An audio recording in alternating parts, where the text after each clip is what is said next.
But yeah, I thought of you immediately when I saw Frog Lady, which Yeah, yeah. Do you watch it with the subtitles on? I do, yeah. My boyfriend likes the subtitles, so we always just keep them on. So it was funny that it said that as her name. Couldn't believe that was her name. And then they even used it in the episode where he says, I don't speak frog.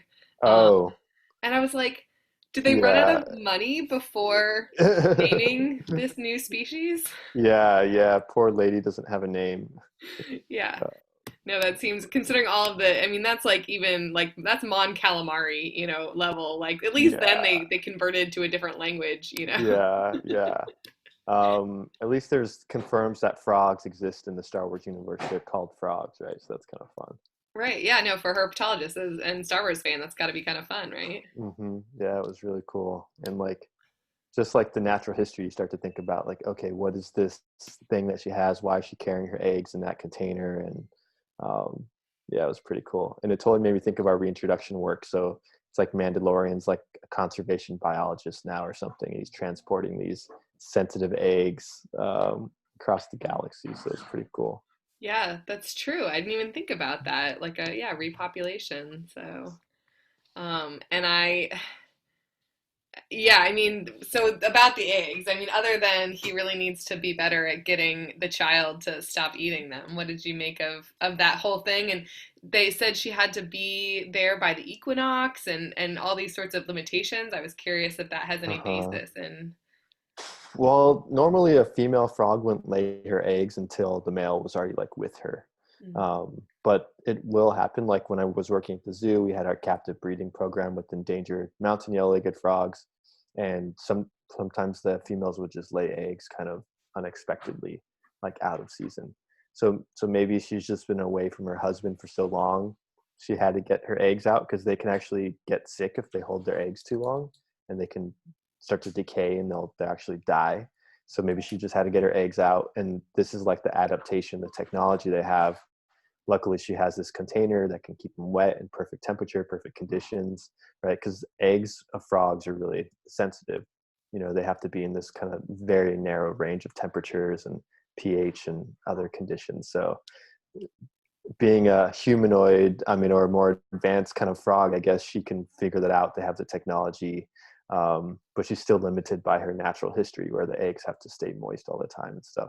So I thought it was cool that, obviously she had to get her eggs out for some reason or other, and she needs to get them fertilized by her husband, and they're like her precious cargo. I Yeah. was hoping that Baby Yoda would like have some spiritual connection to the eggs, but all he did was eat them. So I was like, oh man, come on! Like I thought he Yeah. was gonna like make them develop or protect them or something with the Force. Yeah. Nope. Apparently not. Yeah, he's just too food motivated. But the Right. egg thing also made me think of there's poison dart frogs will actually lay unfertilized eggs and feed them to their tadpoles. So they lay their fertilized eggs in bromeliads. They fill up with water, and then there's not really any food sources in a bromeliad. So the mom will go back and forth to all the bromeliads where she's laid eggs and pop a little unfertilized egg into the bromeliad, and the tadpoles will go up and eat it. Yeah. So that just kind of like, maybe Baby Yoda knew how nutritious these eggs were. So same kind of thing, but they weren't meant for him, right? Yeah, no, I was really horrified by that. And there was such a clear, what was gonna happen, that it was just driving me crazy the whole time. I was like, stop eating them. This is Yeah, yeah. the last of her line. Every time, yeah. It was awesome how Mando was just like always like reprimanding Baby Yoda though. Like, yeah, how many did you eat? How many of those eggs did you eat? Come on, Right. it's good. Yeah. So what did you think about the other parts of I noticed, at least in my limited understanding, of some sort of more gecko-like adaptations. The Uh hand huh. sort of, she looked like she might be able to like scale a wall the way a gecko could. Yeah, because they were more flattened, right? They were like not typical frog hands. It looked more like a gecko. And then the tongue too. So like geckos have longer tongues, and frogs really just have a tongue that like it can go out, but doesn't extend that far. So that was more like a lizard tongue that I saw on her. It's an interesting mashup. Um, Yeah, but she definitely had skin that it was kind of looked like a lizard skin, like there was almost scales on it, but you could tell it was kind of moist too.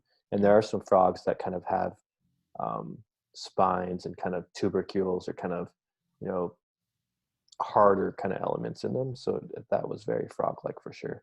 And then Okay. her ear was a tympanum, like a tympanic membrane. So it's kind of like they don't have an external ear, but a lot of frogs do have that round thing with the cover on it. So Okay. So does that, that still pick up, vibrations and those sorts of things? yeah, Okay. yeah. So Okay. Interesting. Yeah, I kept waiting for her to lick her eyelids. I know we talked about that when we talked recently about geckos. yeah, And I only noticed on the second viewing that she actually blinks her eyes at some point. So right, those are yeah. mutually exclusive, right? I think they'll blink. Lizards will more like squint. They can close their eyes, but I'm not sure. Yeah, geckos can't though. Yeah, so it was more like a frog in that sense, Okay. and kind of like the vertical slit, like we talked about too. So she had that nocturnal kind of eye pattern and stuff. So, Oh, right. Yeah. I'm very curious now about this estuary planet that we hear about. ooh, yeah, which 'Cause- looks like it's going to be that ship, right? Because remember in the trailer, that ship that they travel on, and Oh, there's see, a I never shot. watched the trailer. Ah, I was okay. too scared of spoilers. You're in for a surprise then. Okay. That's good. That's good. Okay. Um, and the water thing was interesting that she wanted to go sit in the water. And it makes sense because, you know, amphibians can't tolerate cold very well. So maybe she was just kind of seeking out that water source. And even though it was warm, I actually looked it up and there's a species of frog in Japan that lives near hot springs.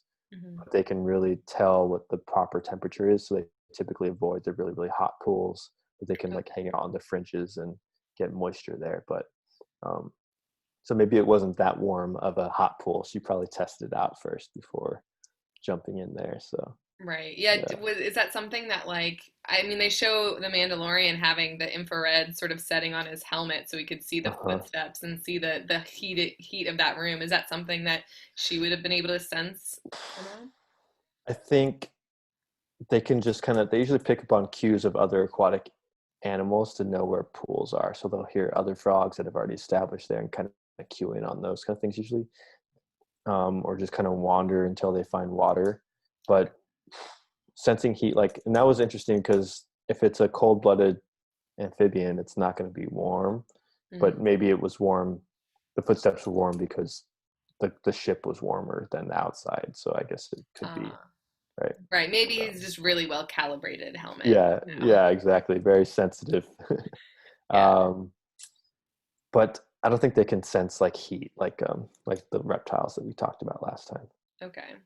And I was definitely very surprised when I saw. I mean, even after all of these other frog, allegories, I still, when she jumped when she was fleeing, was really like, oh my gosh. I didn't expect that at all. I'm like, that's cool. Like, it's just like a frog, the way she was hopping and could kind of move between. So it's like a cross, it's like a super evolved frog essentially, right? It can walk bipedally, but when it needs to, it can leap and jump. And uh, yeah, that was pretty cool.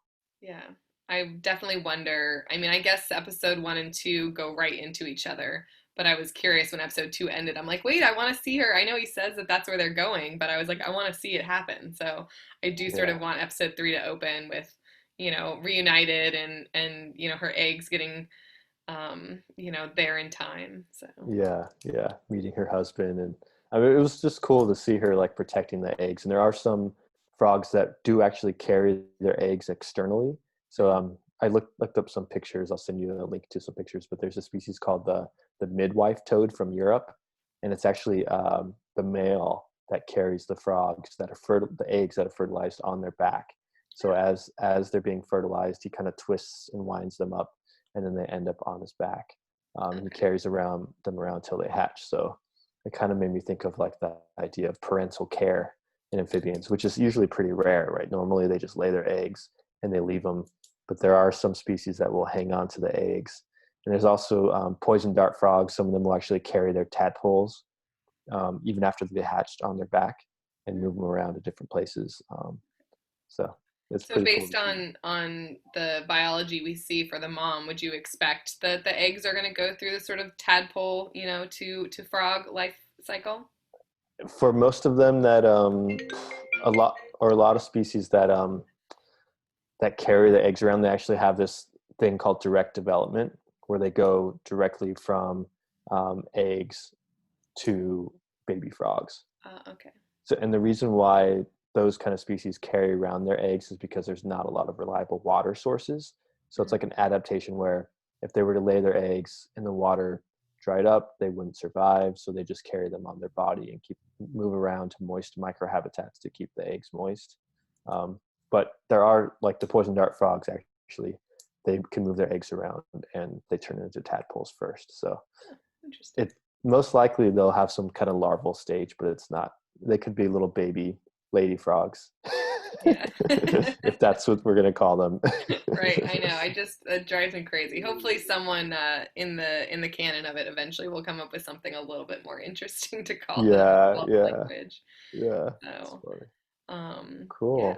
cool. Well, thanks. I just Yeah,